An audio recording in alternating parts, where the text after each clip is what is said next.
I wanted to record this audio without writing, but I realized that I can't talk as fast as I can think. So I need to write this down. So let's take this on. Over the last 2 or 3 weeks, the newspaper articles and web news that have been pouring out have been painting a rather depressing but absolutely real picture of where our health system in this country is at. And we see this after over 70 years of our independence. So let's just infer that every government, past and present, has had a hand to play in the total collapse of this health infrastructure that we believe we have built. It almost seems unreal, and there is so much happening that many a times it would be difficult and confusing to link all this to one standard problem. But that is the fact. There are so many different problems in our governance, both government and opposition, that each of these individual complications, somewhere or the other, is contributing for the larger breakdown that we are experiencing during the pandemic. It is important that concerns such as these be handled with a certain approach. And here, the best would be to adopt a top down approach. There will be observations that I will make, and I would urge people not to look at it as pointing fingers at each other, but rather holding hands with each other and walk through this together as a nation. It would be easiest to look at this as a nation building exercise and not a populist framework. That would be the kind of thought process that is the need of the hour. Let's accept the fact that every individual changes mentally and psychologically as age progresses. The mind and its ingredients look at different parameters at different stages of our life. And there comes a time in our lives when we realize that there is so much beyond the money we make and the influences that we create that defines our existence. Some see the stage as a pinnacle and desire their life to be remembered as a legacy. Creation of a legacy is what becomes the center point of our existence. And I believe that our Prime Minister is at that stage of his life. And there is nothing wrong with that. His idea from the beginning of this PM journey was always to create a legacy and be remembered as the man who changed India. It would have rather played out quite well as all the acts were being executed almost perfectly. That true until COVID-19 blew a hole in that tire. Because until then, everything could be managed just as planned.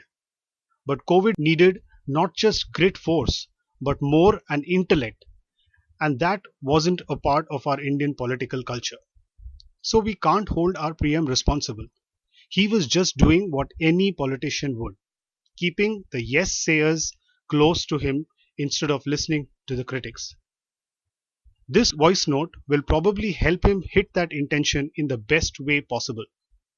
Because nothing, absolutely nothing, is more remembered in this world than sacrifice, especially if it has been done with the intention to save our country.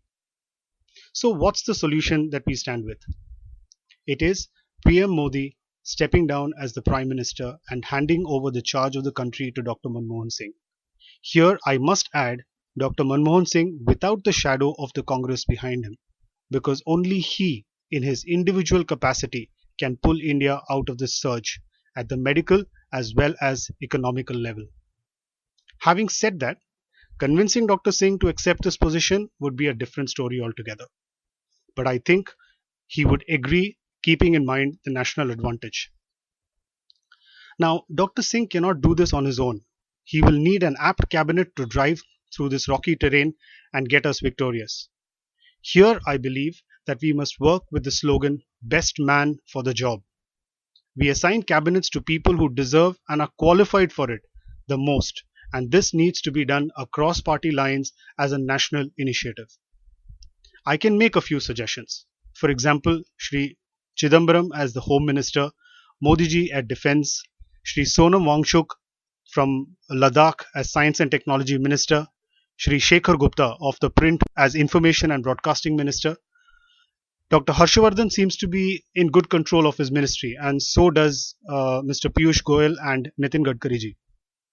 It would be good to see an inclusion of some of the younger leaders, Jyotiraditya Scindia and Sachin Pilot, in the cabinet, who have proved their mettle on various occasions and know the pulse of the youth very well.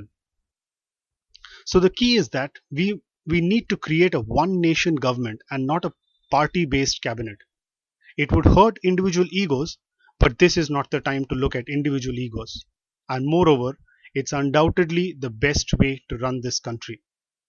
By stepping down, Modi ji would be setting a precedent of sacrifice, and that would not just empower our country ahead, but also pave the way for an unheard of legacy of a man who gave up everything he worked for because he knew it was in the country's best interest.